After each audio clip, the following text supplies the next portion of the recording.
Hey there! Today I'm going to cover the impacts of agricultural practices. And to do so, I'm going to take you through my morning ritual. It sounds weird, but my bowl of multigrain Cheerios and rice milk and relaxing in my super comfy pajamas, they're all connected to intensive agricultural practices. In particular, tilling, slash and burn farming, and fertilizers. So let's take a closer look at the Cheerios in my bowl.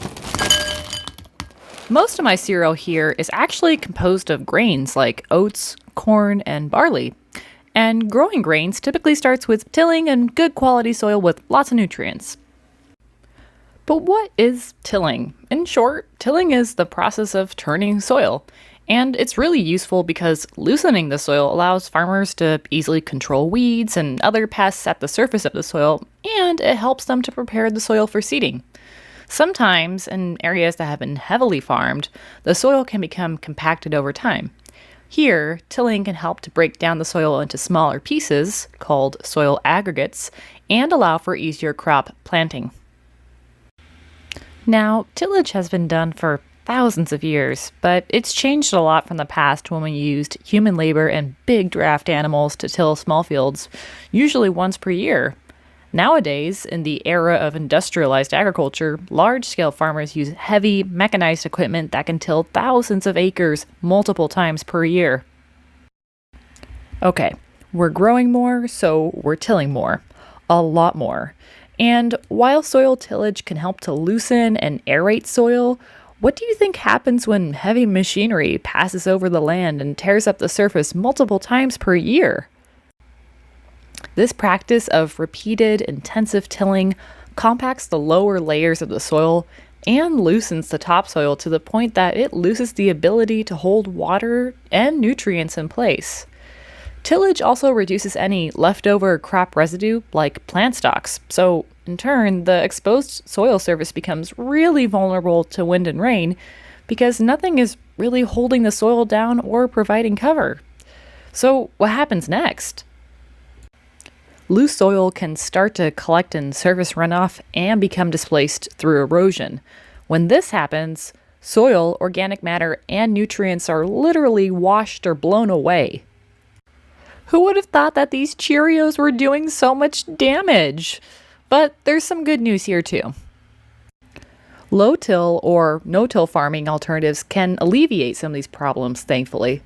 In the Palouse, a huge agricultural area in the western U.S. where a lot of grains, just like the ones in my cereal, are grown, no-till farming is really important because the fields are, well, they're really steep and hilly, and wind and rain can cause a lot of erosion when the soil is heavily tilled. By not tilling the fields, farmers can prevent soil erosion and, more importantly from my perspective, make sure that they can grow lots of grains for my Cheerios. But wait, cereal isn't complete without milk.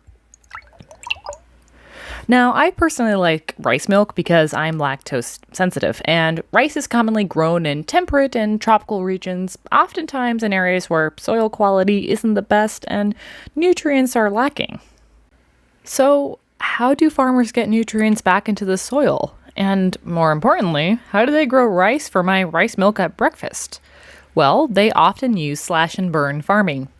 So, like the name, forest plots are slashed or cut, left to dry, and then burned. The ash left over from the burning fertilizes the soil, but it's only a temporary benefit. After about 3 to 5 years, the productivity of slashed and burned plots goes down really quickly due to the loss of nutrients and as weeds start to grow again. When this happens, farmers simply abandon the field, move over to a new area, and repeat the process. But it can take decades for these plots to recover once they've been slashed, burned, and farmed, and this practice can become a vicious cycle. In the Amazon, for example, people in rural areas rely on slash and burn so that they can make money selling the crops they grow or create open pastures for animals to graze.